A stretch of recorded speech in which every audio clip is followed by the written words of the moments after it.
Coucou. Allez Andrea, c'est jeudi, c'est culture, ça y est, t'es prête? Il y a quoi au menu? Oui, écoute. C'est Hello. Tu reconnais? Jeune musicien basé à Gland. Il part à la conquête de la Suisse. Il va participer au Swiss Contest Music. Donc on espère que ça va lui porter chance, son passage ici sur le plateau. Et ben moi, écoute Andrea, je vais aller fouiner au centre des collections de la ville de Nyon, déterrer des photos datant du 19e siècle appartenant à Louis Kuntz, un des premiers photographes nyonnais. Tu ne sais pas qui est Louis Kuntz? Je vais tout te dire. Je vais aller enfiler des gants et puis on va voir tout ça. Ok? On sait qui est Louis Kuntz, célèbre photographe nyonnais. Il a fait plein de photos de petits chats d'ailleurs. Et puis, autre chose. Est-ce que vous savez qu'on est tous à 6 poignées de main les uns des autres? Eh ben, on va vérifier cette théorie avec nos invités du jour, Andrea et Karine, qui viennent nous en parler. Elles ont créé un podcast, ça s'appelle Le Fil. Est-ce que ce fil passera par vous? Eh bien, on va tester ça aujourd'hui dans Fais voir ta région. Eh bien, c'est parti!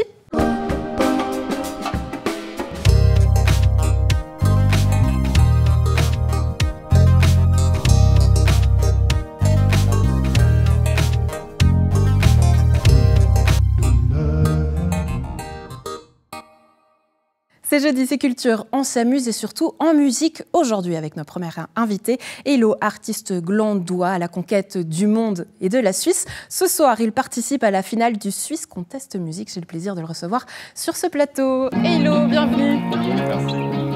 Bonjour. Bonjour. Pour l'accueil. Prenez place sur votre chanson, quand même. Oui, quand même. Un titre qu'on a l'habitude d'entendre chez nous sur NRTV, un clip qu'on diffuse, qui existe depuis une année. On en parlait exactement, on ne sait plus quand est-ce qu'il est né. Qu'est-ce qu'on entend exactement? Pardon? Qu'est-ce qu'on entend exactement? Là, c'est ma musique Reckless, du coup, qui est la première musique que j'ai fait avec un clip. C'était un filmmaker qui m'avait contacté pour faire un clip sur une musique et j'ai choisi celle-là. J'aurais peut-être dû choisir une autre au final, mais j'ai choisi celle-là à ce moment-là, donc voilà. Et puis ouais, on a fait ça l'année passée entre juin et septembre. Et puis c'était une bonne expérience, c'était cool de faire ça pour la première fois. Et on a filmé au Luna Park, on a filmé à plusieurs endroits et c'était vraiment sympa. Ouais. Ouais, le clip est pro et propre, on va voir justement les images à l'écran. On va parler de votre parcours sur lequel j'aimerais revenir. Mais qu'est-ce qui a fait le déclic? Parce que vous êtes un autodidacte, on va en parler, vous faites tout de A à Z. Qu'est-ce qui a fait qu'à un moment vous vous disiez, ben tiens, ça y est, je me lance, j'ai envie, et ça avec ce morceau? Alors c'est tout bête, mais une fois je voulais commencer un espèce d'instrument virtuel qui s'appelle un launchpad. Je ne sais pas si des gens reconnaîtront, mais ça ressemble à quoi? Ça ressemble à une espèce de carré comme ça avec des touches dessus sur lesquelles on peut appuyer, ça déclenche des sons sur un logiciel. Et justement, ce logiciel en question, c'est le logiciel Ableton Live que j'ai utilisé pour ça à la base, mais que je me suis rendu compte qu'on pouvait faire des musiques dessus. Et du coup, je me suis essayé à des trucs qui étaient pas fous, mais j'ai commencé là-dessus et c'était en 2017, donc j'avais 13 ans. Et maintenant on est en 2024 et j'ai 20 ans et j'ai jamais arrêté et puis maintenant me voilà ici. Ouais, avec de la musique, des premières scènes aussi, notamment à la fête de la musique cet été. Ouais. On va voir justement quelques images. Le fait de passer justement sur le devant de la scène, qu'est-ce que ça a représenté pour vous? C'était finalement la première rencontre avec le public, voilà, avec ces images. Qu'est-ce que ça a représenté pour vous? C'était quand même quelque chose que je voulais vivre et je me suis rendu compte quand je l'ai fait que je voulais vraiment faire ça de ma vie si je pouvais. Et du coup, ouais, c'était quand même bizarre parce que j'étais vachement stressé. Du coup, j'ai fait un sacré effet tunnel. Je me souviens pas trop de tout. Il y a des trucs que j'ai entendus par la suite, genre mes potes qui créaient hey, oh, oh, des trucs comme ça, que j'ai appris par la suite parce que j'avais même pas capté sur le moment. Mais ouais, c'était un truc de fou et de pouvoir le refaire ce soir, mais devant beaucoup plus de personnes, ça va être fou. Ouais. Un peu stressé, mais ça va bien se passer. Ouais, j'imagine un sacré enjeu justement pour ce soir, puisque vous participez à la finale du Swiss Music Contest à Genève, au Village du Soir. Déjà, parlons un petit peu de ce concours. C'était quoi les étapes? Alors la première étape, c'est que j'ai envoyé juste ma musique. Enfin, c'est mon père qui est tombé là-dessus par hasard en mettant la radio One FM. Et alors je sais plus tout à fait l'histoire entre ma mère et mon père, ils vont s'embrouiller encore pour qui a découvert ça, mais voilà, en gros c'était ça. Et du coup j'ai envoyé mais sans but précis, et puis c'est le programmateur musical du truc qui gère le concours qui m'a répondu et qui m'a dit on est intéressé, est-ce que tu peux venir faire une interview à la fan zone? C'était pendant l'Euro, du coup c'était le match Suisse-Angleterre, et du coup j'étais allé à Genève à Plein Palais pour faire l'interview, et donc ça c'était la première étape. Ensuite on était du coup 20 choisis. Ensuite, donc il y a eu 200 participants, je crois. Ouais, crois. à la base, il y avait, de ce qu'on a appris par la suite, il y avait 200 personnes qui ont envoyé leur candidature et 20 ont été sélectionnées pour les interviews. Ensuite, de ces interviews, il y en a 10 qui ont été choisis par vote du public. Donc là, on a bombardé sur Facebook, sur Tête de Gland, tout ça, pour avoir des votes.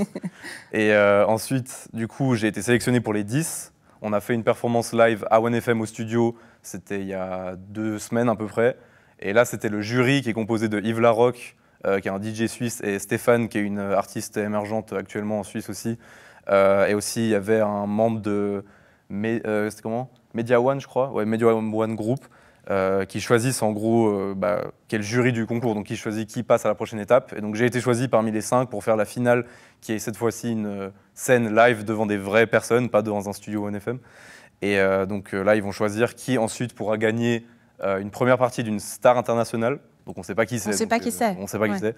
Et la diffusion de son titre sur la radio OneFM, dans la playlist. Voilà. Parlons peut-être de cette star internationale, mais j'ai envie de vous lancer là-dessus parce que votre univers, il vient d'un peu partout. Vous prenez source, vous prenez justement appui sur plusieurs artistes. Si vous deviez rêver de faire la première partie d'une star, ça serait laquelle? De Kid Laroi, je pense. C'est un artiste australien qui a fait son titre Stay, avec Justin Bieber, je pense que tout le monde connaît.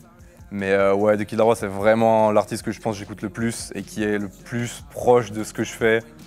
Je pense, et ouais, faire la première partie d'un truc comme ça, ce serait juste incroyable. Ouais. Ouais, parce que votre univers, il vient d'un peu partout, justement, on n'arrive pas à le définir, à le mettre dans une case. Je ne sais pas pourquoi, on a toujours envie d'ailleurs de mettre des artistes dans une case. Ouais. Mais vous, comment vous définissez votre musique? Pop. Globalement, c'est pop. Après, il y a tellement de sous-genres, et après, c'est tellement subjectif de quelle musique fait partie de quel genre et tout ça. Mais globalement, c'est de la pop. Après, il y a indie pop, il y a pop rock, il y a indie rock aussi, il y a disco, un peu, je zigzag entre tout ça, mais au final j'ai un but, c'est quand même de la musique un peu mainstream pop. Ouais. Ouais. Avec votre univers, vous êtes venu d'ailleurs avec du matériel puisque vous allez, vous faites tout de A à Z, vous composez, vous écrivez. Pourquoi cette volonté justement de vouloir tout gérer, tout contrôler? En fait, à la base, ça vient pas forcément d'une volonté, c'est juste que j'ai pas forcément de personne avec qui le faire. En fait, j'ai jamais eu de personne qui a écrit pour moi ou qui a composé pour moi. En fait, de mon plein gré, j'ai toujours commencé à faire ça tout seul. Et depuis, j'ai continué à le faire tout seul et j'ai jamais ressenti vraiment le besoin, en tout cas pour l'instant, d'avoir des gens. Même si je pense que dans le futur, si ça continue de grandir, j'aimerais bien quand même parce que c'est des choses que je peux déléguer aussi et ce serait sympa. Mais ouais, en fait, moi, j'aime beaucoup faire aussi tout seul. C'est tout le processus, j'adore le faire et du coup... ouais, j'aime bien faire ça, quoi. Ouais. Mais pourtant, ça fait partie aussi de votre ADN, parce qu'il y a ce côté artistique, mais il y a ce côté aussi plus professionnel. Vous faites des études notamment en ingénieur son. Donc voilà, il y a aussi cette patte-là de vouloir comprendre exactement ce côté musical presque organique, à le comprendre.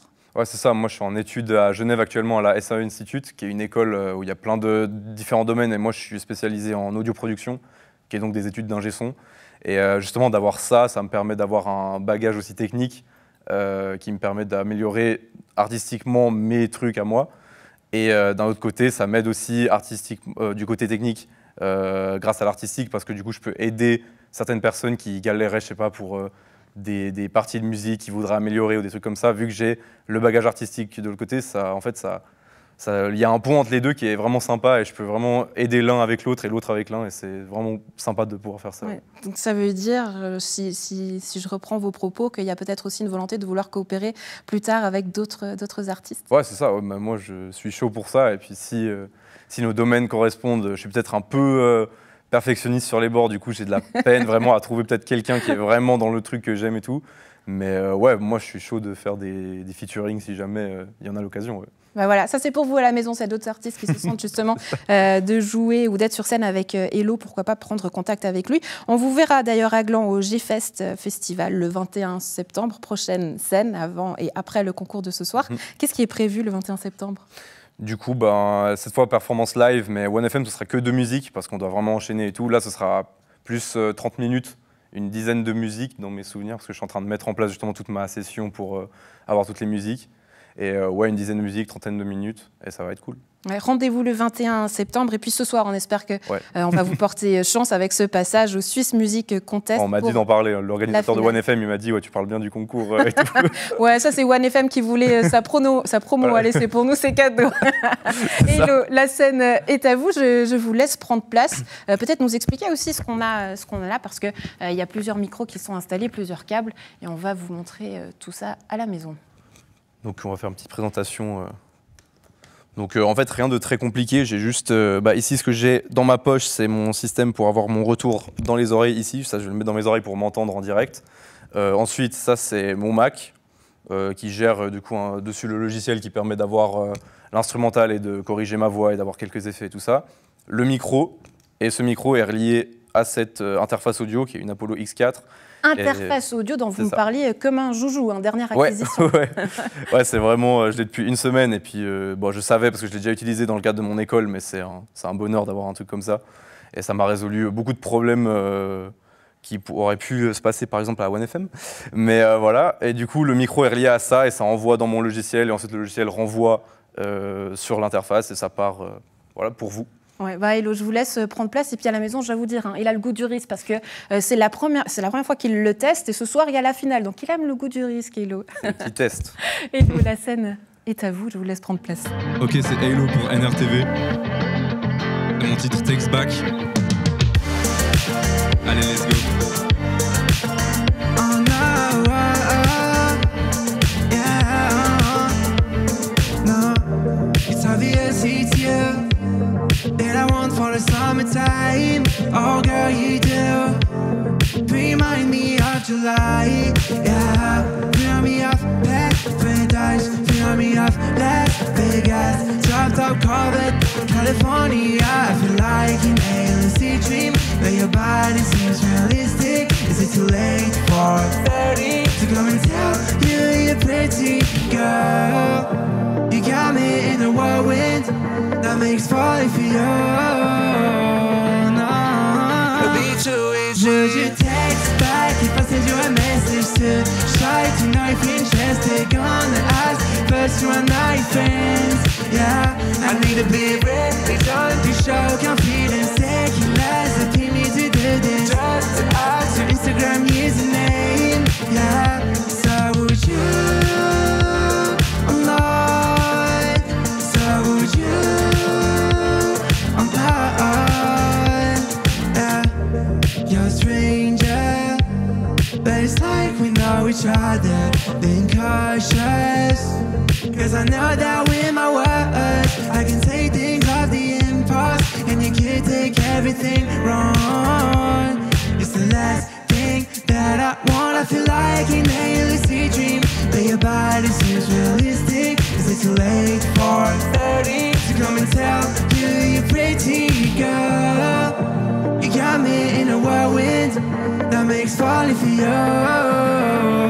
No, a bit too easy. Would you text back if I send you a message to try to know if you're interested? Gonna ask first to my friends. Yeah, I need a bit ready to show confidence. Take your last and pin me to do this. Just to ask your Instagram username. Yeah, so would you?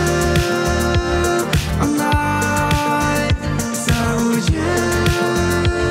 I'm not. So would you? I'm not. So would you? I'm not. Yeah. Oh no no no no. Oh no no no no. Yeah.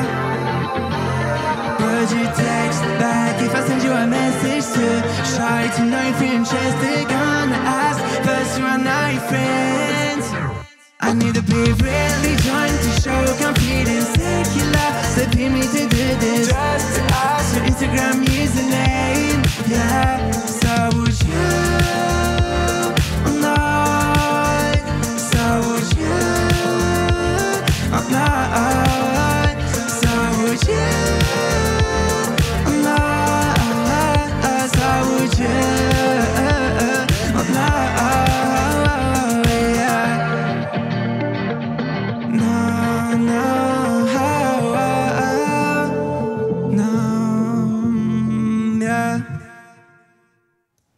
Et voilà. Merci, Hello. Merci. Restez avec moi. Elle est pour qui cette chanson? Elle est pour personne en particulier, mais elle pourrait être pour quelqu'un peut-être dans le futur, je sais pas. Mais là, quand je l'ai écrite, elle était pour personne en tout cas. Voilà, parce que c'est une chanson d'amour, je me permets de dire ça. Et le prenez place parce que ça fait partie de vos domaines de prédilection. Et puis en anglais. Ouais, c'est ça. Pourquoi? Alors, bonne question, mais en fait, moi, j'ai toujours écouté de la musique en anglais, en fait. Et du coup, j'ai toujours été beaucoup plus inspiré par ça que par la musique française. Je sais pas, je fonctionne comme ça. Et ouais, du coup, j'ai toujours eu, quand j'avais une musique, quand j'ai commencé à écrire, bon, au début, c'était pas fou, mais quand j'ai commencé à écrire, j'ai écrit naturellement en anglais en fait. Même si je suis pas anglophone de base et que j'ai aucune origine anglophone, j'ai toujours aimé cette langue et je la trouve très musicale en fait. Et du coup, j'ai toujours écrit avec cette langue-là. Et la thématique justement des histoires d'amour, pourquoi c'est pas facile de se mettre à nu pourtant comme ça sur scène, d'autant plus quand on parle de ces histoires de cœur. C'est clair, mais après avec la pop, c'est quand même le thème principal toujours dans la pop, on parle toujours de ça. Et puis ouais, je sais pas, c'est un thème qui me paraît intuitif quand j'essaye d'écrire quelque chose. Et puis des fois, j'essaye quand même d'écrire des trucs avec des nuances un peu différentes quand même que toujours l'amour et tout ça. Mais ouais, globalement, c'est un peu toujours ça. Et puis c'est un peu dû au style aussi, au style pop qui est un peu avec ce thème-là principalement. Ouais. Hello, à découvrir donc, si vous n'avez pas encore découvert en tout cas ce titre sur NRTV, puisque le clip est à l'antenne chez nous justement, et bien peut-être l'occasion de le voir sur scène à Gland au G-Fest le 21 septembre, et puis le soutenir ce soir au Village du Soir lors du Swiss Music Contest à Genève, et puis pourquoi pas à l'international, parce qu'on espère, on croise les doigts. Hello, merci beaucoup d'avoir été avec nous, merci à très bientôt. C'était cool, merci. On suit l'émission avec un tout autre sujet, un trésor photographique qui ressurgit à Nyon, plus de 14 000 photos qui sont actuellement en train d'être numérisées, restaurées pour un crédit de plus de 350 000 francs. Découverte en compagnie d'Alexandre Caporal du côté du dépôt des collections des musées de Nyon. Ici, nous sommes au centre des collections, dans la cellule où sont conservées les plaques photographiques de Louis Koontz. Ça, ce sont tout ce qu'on doit encore restaurer, numériser, inventorier. Ici, c'est ce qui est vraiment en très très mauvais état. Il y en a combien au total? À peu près 14 000. Le compte est un peu difficile à faire parce qu'il y a beaucoup de plaques qui sont collées et parfois par gros blocs. Ici, par exemple, on a une photographie qui représente une fanfare. Le tirage est signé Photographie Koontz, Auguste fils, pour Auguste Koontz fils, qui est le successeur de son père. Alors ici, c'est une photographie qui a été prise par Jacques Luchaire, qui est le successeur de Louis-Auguste Koontz, qui représente un portrait de classe, certainement à Nyon. C'est une photo de groupe prise en atelier, dans l'atelier de Louis Koontz, parce qu'on a la signature ici, L. Koontz Phot, Nyon. Il s'agit d'un corps de métier dans la gastronomie, sommelier ou boucher. Qu'est-ce qui a permis à la ville de récupérer ces 14 000 plaques, surtout de les retrouver déjà, et puis ensuite de les stocker? C'est un don, donc la ville ne les a pas achetées. C'est la descendante de la dynastie Koontz, André Koontz, qui avait épousé le petit-fils Koontz, qui en 1991 a certainement déménagé. Elle a appelé les anciens conservateurs des musées, Karine Bertholat et Pierre-Antoine Troyet, qui m'ont raconté être allés en catastrophe dans une cave à charbon, chercher toutes ces plaques photographiques. Il y avait des plaques au sol, il y avait des choses cassées. Donc on en a 14 000 à peu près, mais il y en avait beaucoup plus évidemment. Alors on peut peut-être commencer par le tout début. Ces plaques photographiques étaient conservées dans des enveloppes, ainsi dans une cave à charbon, très humide. Et comme on le voit, en fait, voilà, c'était très sale, ça a été mangé par des animaux, certainement des souris. Ces plaques sont restées environ 100 ans au même endroit. Est-ce qu'on a l'impression de découvrir un trésor? Oui. Oui, c'est Indiana Jones. Notre travail au tout début a été de les dépoussiérer et de les rendre un petit peu corrects. On a mis des lunettes de protection, un masque. On a pris ces jolis pinceaux qui sont extrêmement doux. Ces poires, elles servent à juste enlever un tout petit peu de poussière comme ça, d'une manière extrêmement fine. On voit que ces plaques, ils les emballaient dans du journal. Donc ici, on a des morceaux de journaux qui sont collés à la plaque, que la restauratrice va pouvoir décoller. Après restauration, voilà les plaques. Les plaques photographiques sont des négatifs. Et pour voir quelque chose, on les dispose sur cette plaque. Donc ici, on a un nom, Madame Schultz. Une petite inscription à côté, Sadet. Ça veut dire qu'elle était à Sadet dans un pensionnat. Alors celle-ci n'est pas datée, mais on est toute fin 19e, je pense. Donc c'est un négatif, ce qui veut dire que sa robe blanche est en fait noire, sa peau qui est relativement foncée est claire. On a une petite application avec nos téléphones portables et on peut les passer du négatif au positif. Ah d'accord. Voilà. Donc ça c'est des photos qu'on a prises sur la plaque photographique quand on les regardait les unes après les autres. C'est une importance documentaire qui est extraordinaire parce qu'elle documente toute une période de Nyon, fin 19e, début 20e, avec laquelle on peut faire une analyse sociologique, généalogique, une analyse des vêtements, des techniques photographiques, parce que Koons est quand même un pionnier, si on veut bien, même s'il n'est pas au tout début. Son atelier ouvre en 1865, ce qui est tôt. Il y avait plusieurs ateliers de photographes. Il n'y a que Louis Koons qui a réussi à perdurer. Son fils a repris, ses petits-enfants reprendront par la suite. Donc on a une longévité de presque 150 ans. Donc il met en scène des personnages. Ce qu'on peut dire, c'est que ces personnages sont assez codifiés dans leur pose. Il y a très peu de sourires aussi, ce sont des portraits qui sont très sérieux. Là, j'imagine que beaucoup de personnes en ont encore chez elles, dans leurs albums, dans leurs anciens albums. Et nous, on est très intéressés, évidemment, à les recevoir. Qu'est-ce qui va être fait avec ce fonds Louis Koons ces prochains mois, ces prochaines années? C'est de continuer la restauration, numérisation, inventorisation de ces plaques. Donc il nous en reste à peu près 7 à 8 000 qui sont en mauvais état. Après, l'idée c'est d'avoir un site internet dans lequel nous pourrons mettre toutes les numérisations, où là la population pourra venir nous aider à compléter les informations qui nous manquent ou à rechercher ses ancêtres. Et puis en 2027, nous prévoyons une grande exposition au château, mais aussi dans les autres musées de la ville, et aussi une enquête photographique en relation avec la galerie focale. Et je crois que le but, c'est de photographier les Nyonnaises et les Nyonnais d'aujourd'hui. Oui, bien sûr, oui, en relation avec les Nyonnais et Nyonnaises d'il y a 150 ans. Merci beaucoup, Catherine, de m'avoir ouvert les portes de cette collection. Merci d'être venue, c'était un grand plaisir de vous recevoir. Un grand plaisir aussi de jouer à Indiana Jones avec vous et de déterrer ces photos. On m'a dit carrément que ça peut être orgasmique, c'est pas loin. Qu'est-ce qui nous lie les uns aux autres? Sommes-nous réellement à 6 poignées de main les uns des autres? Eh bien, on va vérifier cette théorie avec nos invités en plateau, puisqu'elles ont créé un podcast, justement, une expérience sociologique, artistique. Elles sauront mieux vous en parler que moi. J'ai le plaisir de recevoir sur le plateau Andrea et Karine. Bonjour, bienvenue. Bonjour. Pardon. Venez seulement, prenez place. Bonjour, Andrea. Bonjour. Karine, enchantée. Merci.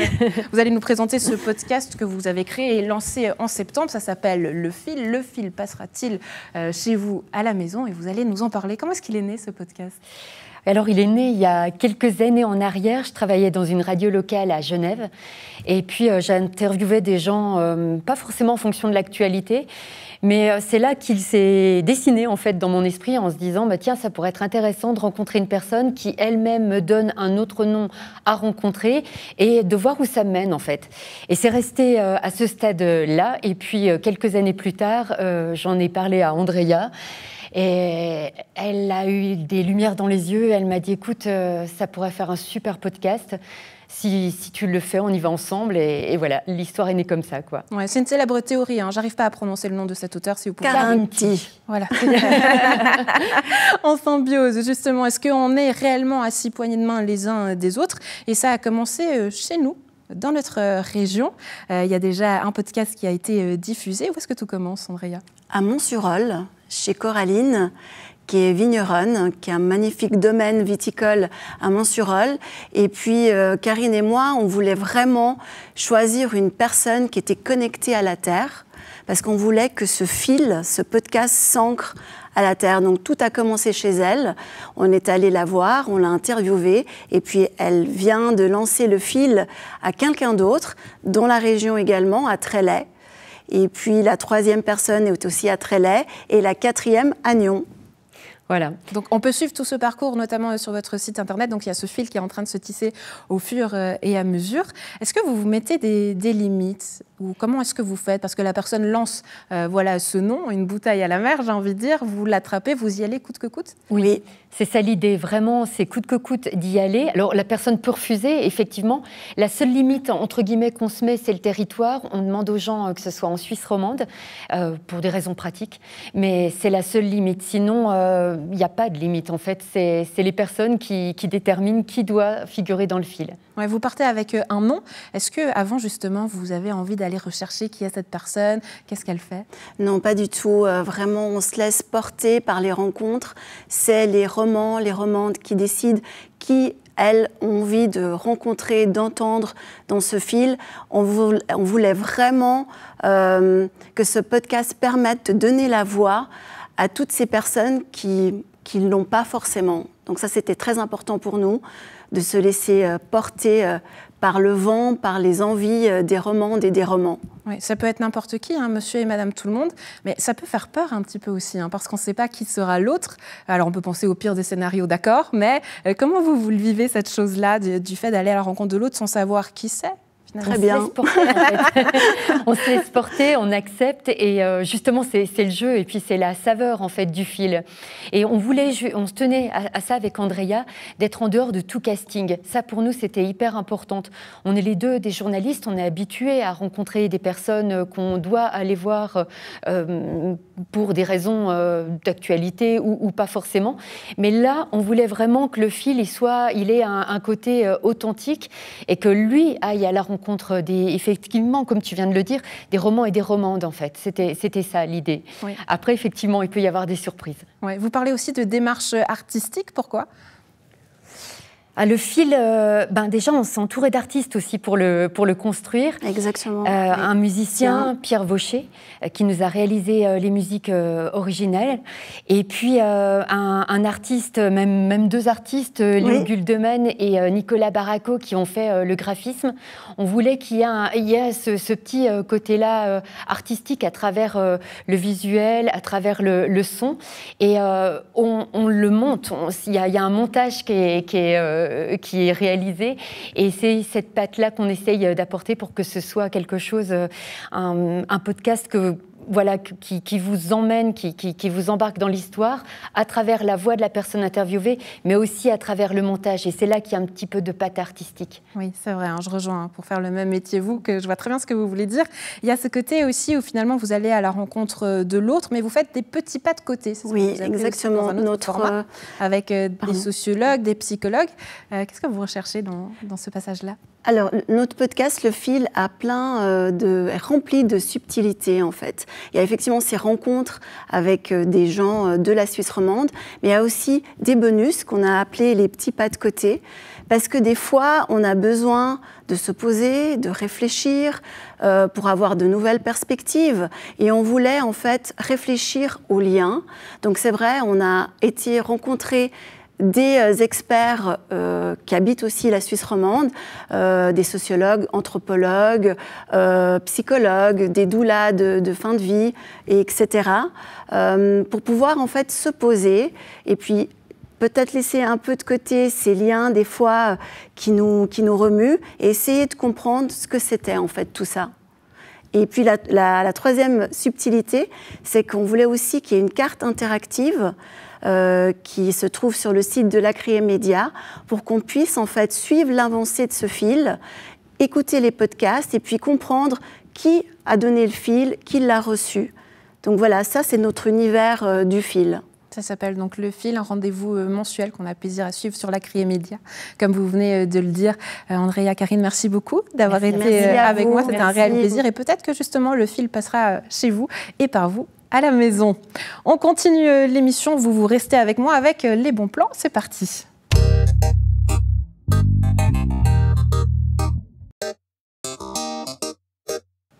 On commence avec du cinéma, puisque l'émission cinéma fait sa rentrée sur NRTV. Les célèbres Patrick Dontan et Thibaut Ducret sont aux côtés d'Alexandre Caporal pour les sorties cinéma. Et puis un coup de cœur du programmateur du cinéma de Nyon, on l'écoute.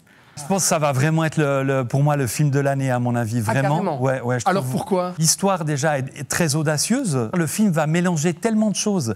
Il va mélanger un drame un peu comme ça, un peu mélo à la telenovelas, de la comédie musicale, une histoire de cartel avec des scènes un peu violentes parfois aussi, une histoire familiale très touchante. Tout ça mis ensemble en plus avec l'histoire du transgenre dans un milieu qui est assez particulier par rapport à cette chose-là. Tout est antinomique. Voilà, tout est antinomique et tout fonctionne absolument merveilleusement bien. Ça s'appelle Emilia Pérez et c'est à voir au cinéma, un coup de cœur de Patrick Dantan. Je suis pour ma part un petit peu plus critique. Alors c'est sûr, le film est très beau et puis l'histoire fait rêver un chef de cartel mexicain qui veut changer de sexe, mais peut-être que cette dualité justement du cartel mexicain, ce côté très noir, sombre, qui veut changer de sexe, on le ressent à mon avis pas assez. Vous m'inviterez dans l'émission pour en parler, Patrick et Thibaut. On change d'ambiance et direction le musée romain de Nyon pour le week-end prolongé où vous pourrez profiter dimanche d'un brunch mais aussi d'une conférence archéologique avec le conservateur du musée romain de Nyon, Jordan Anastasov. Vous pourrez partir à la découverte du présent, mais aussi de l'histoire de l'amphithéâtre. Amphithéâtre qui est d'ailleurs au cœur de l'exposition temporaire qui lui est actuellement consacrée. Comédie musicale ensuite, toute la région vibre avec les 70 ans de l'EMN, l'école de musique de Nyon, qui célèbre cette année son 75e anniversaire avec une comédie musicale, là aussi intitulée La foire aux enfants, à découvrir au théâtre de Maran encore ce week-end, les 13, 14 et 15 septembre. Justement, dans Fais voir ta région, on recevait de jeunes musiciens sur le plateau. Daniel et Aurélia étaient avec nous, on les écoute. Pour moi, c'est le plus grand spectacle auquel je participe. Avec toutes les personnes et les partitions. Moi, j'adore les partitions de guitare qui ont été écrites. Je prends du plaisir à jouer des morceaux et voilà, moi j'adore. C'est mon père, quand il prenait des cours avec Jean-Claude ici. Il a essayé plusieurs trompettes et puis celle de Jean-Claude, il avait mis parmi les trompettes qu'il allait essayer. Et il a décidé que celle-là, c'était celle qui lui convenait sans savoir que c'était celle de Jean-Claude. Après, du coup, moi, je l'ai reprise et puis j'ai commencé à jouer avec depuis à peu près 3 ans, je crois. On termine avec un tout autre univers fantastique et magique, direction Beau-Sobre du 13 au 16 septembre pour la 4e édition du festival Arcana, une manifestation qui rend honneur à l'univers fantaisiste du Seigneur des Anneaux. Sur place, vous pourrez jouer à des jeux vidéo, vous pourrez également participer à des concours de peinture sur figurines ou encore participer au concours de déguisement cosplay, avec notamment aussi du cinéma à l'honneur pour ces bons plans et pour la région et pour votre week-end prolongé, puisque lundi, c'est férié. Profitez bien, très bon week-end à tous. On se retrouve, nous, à partir de mardi avec FC Politique. Ciao, ciao!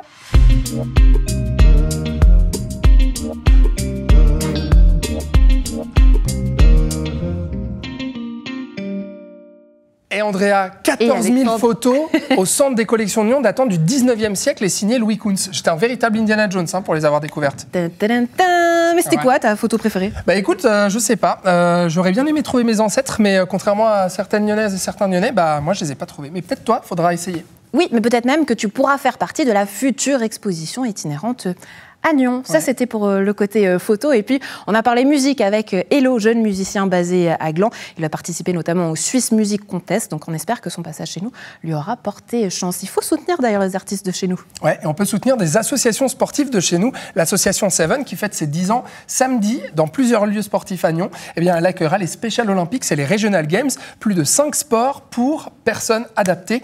Et notamment des athlètes, 400 qui vont venir ici. Donc, ça s'annonce bien riche. Des Paralympiques chez nous et pour une édition anniversaire. Autre sujet, notamment mercredi consacré à la géothermie.